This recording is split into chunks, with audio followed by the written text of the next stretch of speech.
Aquilo que você planta é exatamente aquilo que você colhe. Não tem como você plantar goiaba e colher manga ou plantar melancia esperando colher abacaxi. Esse é o grande dilema da maioria das pessoas. Elas não ligam para aquilo que elas estão plantando e depois elas se decepcionam com aquilo que elas estão colhendo. No 2 Coríntios capítulo de número 9, Paulo nos ensina a importância de semearmos aquilo que é correto, principalmente com intensidade. É isso que nós vamos ver na leitura de hoje. Vamos falar um pouquinho sobre semeadura. Seja bem-vindo ao nosso vídeo. Eu sou Leandro Machado e é um prazer ter você aqui no nosso canal. Se você é novo, já se inscreve aqui embaixo, já deixa seu like, ativa o sininho para o YouTube te avisar. Também vale lembrar que se você está chegando aqui, todo dia tem vídeo novo para abençoar a sua vida. Hoje eu vou ler aqui na versão revista e atualizada. Cada dia a gente pega aqui, vai dando aquela revezada, não é? Esperta nas nossas versões para você conhecer novas versões da Bíblia. Então bora lá aqui, 2 Coríntios capítulo de número 9, nós vamos ler aqui a partir do versículo de número 1, e ele diz assim: Ora, quanto à assistência do favor dos santos, não é necessário vos escrever mais, porque bem reconheço a presteza do qual me glorio junto aos macedônios. Dizem que a Caia está preparada desde o ano passado, e o vosso zelo tem estimulado a muitos. Contudo, enviei irmãos para que o nosso louvor a vosso respeito, nesse particular, não se desminta, a fim de que, como vem dizendo, estivesseis preparados para que, caso alguns macedônios fossem comigo e vos encontrem desapercebidos, não fiquemos nós envergonhados, entre parênteses, para não dizer vocês, fecha parênteses.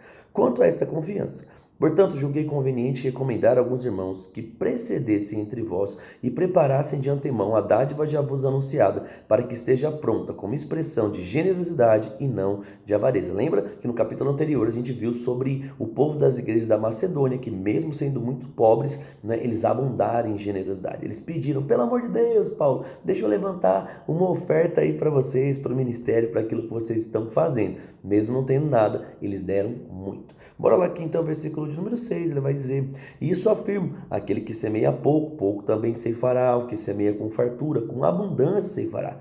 Cada um contribua segundo estiver proposto no seu coração, não com tristeza ou por necessidade, porque Deus ama quem dá com alegria. E esse mesmo Deus pode fazer abundar em vós toda a graça, a fim de que, tendo sempre em tudo ampla suficiência, superabundez em toda boa obra, como está escrito: Distribuiu Deus aos pobres e a sua justiça permanece para sempre. Ora, aquele que dá semente ao que semeia e pão para alimento, também suprirá e aumentará a vossa sementeira e multiplicará os frutos da vossa justiça, enriquecendo-vos em tudo para toda generosidade, o qual, que por vosso intermédio sejam tributadas graças a Deus. Porque o serviço dessa assistência não só supra as necessidades dos santos, mas também redunda em muitas ações de graça, visto como na prova dessa ministração glorificam a Deus pela obediência da vossa confissão quanto ao Evangelho de Cristo e pela liberalidade que contribuís para eles e para todos, enquanto oram eles a vosso favor com grande afeto em virtude da superabundante graça de Deus que há em vós. Graça a Deus pelo dom inefável. Então a gente percebe aqui Paulo falando sobre constância na semeadura, ele fala sobre contribuir com o coração correto, ele fala sobre intensidade. Lembra? Quanto mais você dá, quanto mais fiel você é, mais você vai colher. É isso que Paulo está nos ensinando. Bora lá então, nós vamos para a 2 Reis. Temos aprendido aqui como fazer, como não fazer. Alguns reis agradam ao Senhor e são bem-sucedidos, outros desagradam, Uns são como Davi, outros são como Jeroboão, E a gente vê aqui essas andanças. Bora lá, 2 Reis 22 e 23. Bora lá então, 2 Reis 22, 1. Tinha Josias 8 anos de idade quando começou a reinar em Jerusalém. Sua mãe se chamava Gedida e era filho de Adaías e de Boscate. Fez ele o que era reto perante o Senhor, andou perante caminhos de Davi, seu pai, e não se desviou nem para a direita nem para a esquerda. Em tantos ruins a gente acha mais um bom. Verso 3. No 18º ano do seu reinado, o rei Josias mandou o seu escrivão Zafã, filho de Azalias, filho de Mesulão, à casa do Senhor, dizendo: Sobe a Ilquias, o sumo sacerdote, para que conte o dinheiro que trouxe à casa do Senhor, o qual pelos guardas através da porta juntaram do povo, que o deem nas mãos dos que dirigem a obra e têm cargo na casa do Senhor, para que paguem aqueles que fazem a obra que há na casa do Senhor, para repararem os estragos da casa. Aos carpinteiros, edificadores, pedreiros, comprem madeira e pedras lavradas, para repararem os estragos da casa, Porém, não se pediu conta do dinheiro que lhes entregara nas mãos, porque procediam com fidelidade. Então disse o sumo sacerdote Ilquias ao escritor Zafã: achei o livro da lei na casa do Senhor. E Ilquias então entregou o livro a Zafã, e este o leu. Então o escrivão Zafã veio a ter com o rei, e lhe deu um relatório dizendo: seus servos contaram o dinheiro que se achou na casa, e o entregaram nas mãos dos que dirigem a obra e têm o seu cargo na casa do Senhor. Relatou mais ainda o escrivão Zafã ao rei: o sacerdote Ilquias me entregou um livro, e Zafã leu diante do rei. Tendo o rei ouvido as palavras do livro da lei, rasgou suas vestes. Ordenou o rei a Ilquias, o sacerdote, a Aicão, filho de Zafã, a Aquibor, filho de Micaias, a Zafã, o escrivão, e a Asaías, servo do rei, dizendo: ide, consultai o Senhor por mim, pelo povo e por todo Judá, acerca das palavras deste livro que se achou, porque é grande o furor do Senhor, que se acendeu contra nós, porquanto os nossos pais não deram ouvidos às palavras desse livro, para fazerem segundo tudo quanto nós está escrito. Aqui Josias começa a resgatar de novo a lei, não é 14. Então o sacerdote Ilquias, Aicão, Aquibor, Zafã e Asaías foram ter com a profetisa Hulda, mulher de Salum, o guarda-roupa, filho de Tikva, filho de Arás, e lhe falaram. Ela habitava na cidade baixa de Jerusalém. Então ela lhes disse: assim diz o Senhor, Deus de Israel: falem ao homem que vos enviou a mim. Assim diz o Senhor: eu que trarei males sobre este lugar e sobre os seus moradores, a saber, todas as palavras desse livro que leu ao rei de Judá, visto que me deixaram e queimaram incenso a outros deuses para me provocarem a ira, e todas as obras das suas mãos. O meu furor se acendeu contra este lugar e não se apagará. Porém, ao rei de Judá que vos enviou consultar o Senhor, assim lhe direis: assim diz o Senhor, o Deus de Israel, acerca das palavras que ouviste, porquanto teu coração se enterneceu e se humilhaste perante o Senhor, quando ouviste o que falei contra este lugar e contra os seus moradores, que seriam para assolação e para maldição, e rasgaste as suas vestes, choraste perante mim, também eu te ouvi, diz o Senhor. Pelo que eis que eu reunirei os teus pais, e tu serás recolhido em paz à tua sepultura, e os teus olhos não verão todo o mal que hei de trazer sobre este lugar. Então levaram eles a resposta ao rei. Olha que legal, gente. Lembra, sempre onde existe perdão, né, arrependimento, Deus dá oportunidades. E ele diz aqui agora em 2 Reis 23, verso 1. Então deu ordem ao rei, e todos os anciãos de Judá e Jerusalém se ajuntaram a ele. O rei subiu à casa do Senhor, e com todos os homens de Judá, todos os moradores de Jerusalém, os sacerdotes, os profetas e todo o povo, desde o menor até o maior, e leu diante dele todas as palavras do livro da aliança que foram encontradas na casa do Senhor. O rei se colocou de pé junto à coluna e fez aliança entre ele e o Senhor, para o seguirem e guardarem os seus mandamentos, os seus testemunhos, os seus estatutos de todo o coração, de toda a tua alma, cumprindo as palavras desta aliança que estavam escritas naquele livro. E todo o povo anuiu a essa aliança, ou aceitou. Então o rei ordenou o sumo sacerdote Ilquias e aos sacerdotes deu a segunda ordem aos guardas da porta que tirassem do templo do Senhor todos os utensílios que tinham feito a Baal, e para o poste ídolo, e para todo o exército dos céus, e para tudo que jogou fora de Jerusalém, e queimou nos campos de Cedron, e levou as cinzas dele para Betel. Também destituiu os sacerdotes e reis que Judá estabeleceram para incensarem sobre os altos das cidades de Judá e ao redor de Jerusalém, como também os que incensavam a Baal, ao sol e à lua, e aos mais planetas e a todo o exército dos céus. Era uma idolatria absurda aqui, gente. Verso 6. Quem tirou da casa do Senhor o poste ídolo que levou para fora de Jerusalém até o vale de Cedron, no qual queimou e reduziu ao pó, que lançou sobre as sepulturas do seu povo? Também derrubou as casas da prostituição cultural que estavam na casa do Senhor, onde as mulheres teciam tendas para poste ídolo. A todos os sacerdotes trouxe das cidades de Judá e profanou os altos em que os sacerdotes incensavam, desde Geba até Berseba, e derrubou todos os altares das portas que estavam à entrada da porta de Josué, governador da cidade, à mão esquerda daquele que entrava por ela. Mas os sacerdotes dos altos não sacrificavam sobre o altar do Senhor em Jerusalém, porém comiam os pães asmos no meio dos seus irmãos. Verso 10. Também profanou a Tofote, que é vale dos filhos de Rinom, para que ninguém queimasse o seu filho ou a sua filha como sacrifício a Moloque. A galera era louca nesse negócio de sacrificar criança. Misericórdia. 12. Também o rei derribou os altares que estavam sobre a sala de Acás, sobre o terraço dos altares que foram feitos pelos reis de Judá, como também os altares que fizera Manassés nos 2 átrios da casa do Senhor, os esmigalhados, e os tirou dali e os lançou no pó deles, no ribeiro de Cedron. O rei profanou também os altos que estavam de frente a Jerusalém, e a mão direita do monte de... Deixa eu beber uma água aqui, peraí. Deixa eu pegar aqui. Vai lendo, aí a hora que vê, a garganta fica... Aí, e ele continua. Verso de número 13. O rei profanou também os altos que estavam de frente de Jerusalém, à mão direita do monte da destruição, os quais edificara Salomão, rei de Israel, para Astarote, abominação dos sidônios, e para Quemos, a abominação dos moabitas, e para Milcom, a abominação dos filhos de Amon. Semelhantemente, fez em pedaços as colunas e cortou os postes ídolos, e o lugar onde estavam se encheu ele de ossos humanos. Misericórdia. 15. Também o altar que estava em Betel, e o alto que fez Jeroboão, filho de Nebate, ele saiu destruindo tudo, gente. Tudo que era coisa de idolatria, sacerdote, eles saiu arrancando tudo, queimando tudo, né? Para, de fato, adorar só a Deus. Bora lá. Ele diz assim, verso 16: Olhando Josias ao seu redor, viu as sepulturas que estavam ali no monte, mandou tirar delas os ossos e queimou sobre o altar, e assim profanou, segundo a palavra do Senhor, que apregoara o homem de Deus e que havia anunciado essas coisas. Então perguntou: Que monumento é este que vejo? E responderam os homens da cidade: É a sepultura do homem de Deus que veio de Judá e apregou essas coisas que fizeste contra o altar de Betel. Josias disse: Deixai-o estar, ninguém mexa nos seus ossos. Assim deixaram estar os ossos como os ossos do profeta que viera de Samaria. Também tirou Josias os santuários dos altos que havia na cidade de Samaria, e que os reis de Israel tinham feito para provocarem o Senhor a sua ira, e lhes fez segundo todos os atos que tinham praticado em Betel.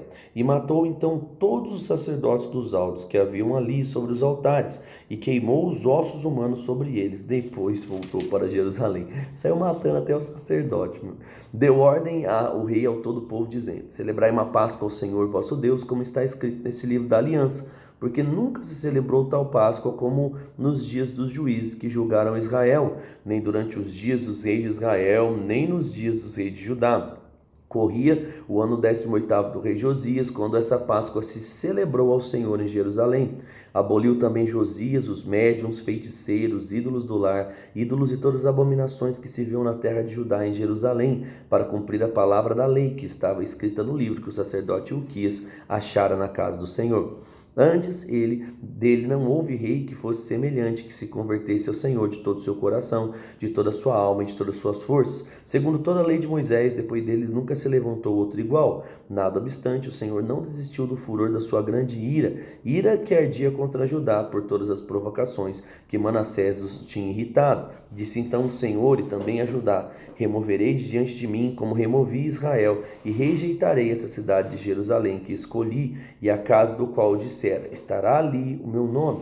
Contra os mais atos de Josias e tudo quanto ele fez, porventura não estão escritos no livro das histórias do rei de Judá? Nos livros de Josias subiu Faraó Neco, rei do Egito, contra o rei da Síria, no rio Eufrates, e tendo saído contra ele, contra o rei Josias, Neco o matou em Meguido no primeiro encontro. De Meguido, os seus servos o levaram morto num carro e transportaram para Jerusalém, onde o sepultaram em seu jazigo. O povo da terra tomou Joacás, filho de Josias, e ungiu o rei e o fez rei em lugar do seu pai. Que a gente já sabe que vai acontecer, né? Foi anunciado que ele não veria desolação, mas depois dele aconteceria.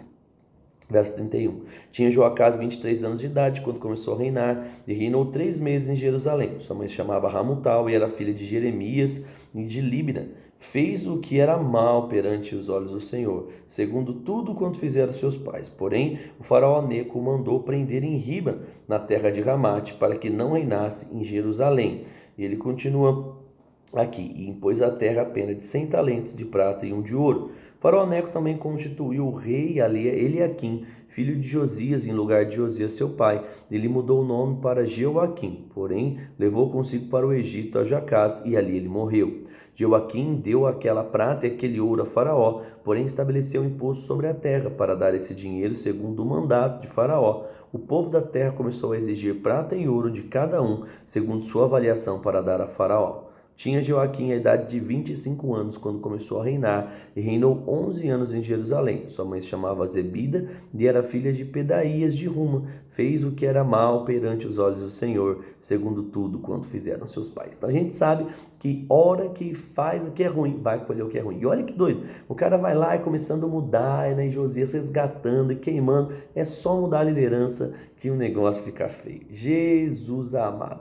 Bora então, a gente vai ler agora Naum, capítulo de número 3, para fechar mais um livro, não é? Mais um para conta aí. Bora lá. Naum 3:1 diz assim: Ai da cidade sanguinária, toda cheia de mentiras e de roubo, que não solta sua presa. Ele está falando aqui, lembra, da condenação de Nínive, tá bom? Ele está destruindo, né, de fato, Nínive por causa de toda destruição, prostituição, idolatria, né, que o povo estava vivendo. Ele fala assim, ó, verso 2: Eis o estalo dos açoites, o estrondo das rodas, do galope dos cavalos e carros que vão saltando. Os cavaleiros se empoeiram, a espada flamejante, a relampejar da lança e a multidão dos transpassados. Massa de cadáveres mortos sem fim, tropeçam gente sobre os mortos. Tudo isso por causa da grande prostituição da bela e encantadora meretriz e da mestra da feitiçaria que vendia aos povos com sua prostituição e com suas feitiçarias. Eis que estou contra ti, diz o Senhor dos Exércitos. Levantarei as abas da tua saia sobre o teu rosto e mostrarei às nações a sua nudez e os reinos as tuas vergonhas. Lançarei sobre ti imundícias, tratar-te-ei com desprezo e te porei sobre espetáculo. Há de ser que todos os que te viram fugirão de ti e dirão: Nínive foi destruída, quem terá compaixão dela? De onde buscarei os que te consolam? És tu melhor do que Naamon, do que estava situado entre o Nilo e seus canais, cercada de águas, tendo por baluarte o mar e ainda outro mar como muralha?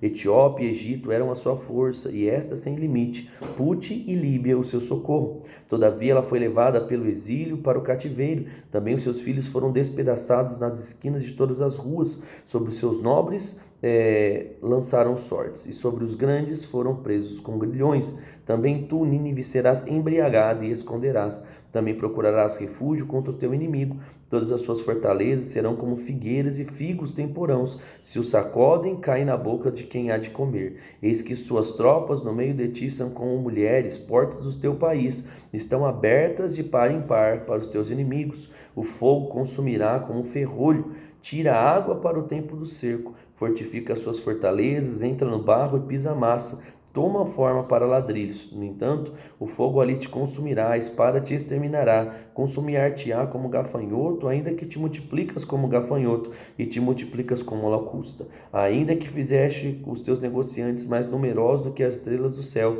os gafanhotos devorarão e invadirão e sairão voando. Os teus príncipes são como gafanhotos e os teus chefes como gafanhotos grandes, que se acampam nas sebes nos dias de frio. Em subindo o sol voam embora e não se conhece o lugar onde estão. Os teus pastores dormem, o rei da Síria, os teus nobres dormitam. O teu povo se derrama pelos montes e não há quem o ajunte. Não há remédio para sua ferida, tua chaga é incurável. Todos os que ouviram a tua fama baterão palmas sobre ti, porque sobre ti não passou continuamente a maldade.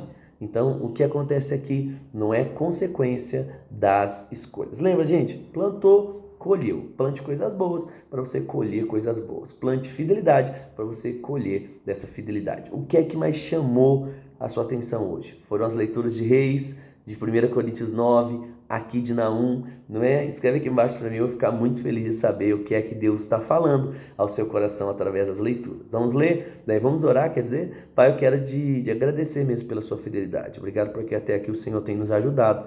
Eu oro para que o Senhor nos capacite a praticar a palavra, que inspirados por cada um desses versículos, nós venhamos ser pessoas melhores maridos, esposas, filhos, ministros, tudo que o Senhor deu para a gente, Pai, de atribuição, que nós venhamos ser bem-sucedidos, para que o teu santo nome seja exaltado. Eu te agradeço por tudo, no nome de Jesus. Amém. Amém, gente? Compartilhe esse vídeo com uma pessoa que você ama, deixe seu like aqui e eu te espero amanhã no nosso próximo vídeo. Um grande abraço, até lá, tchau, tchau.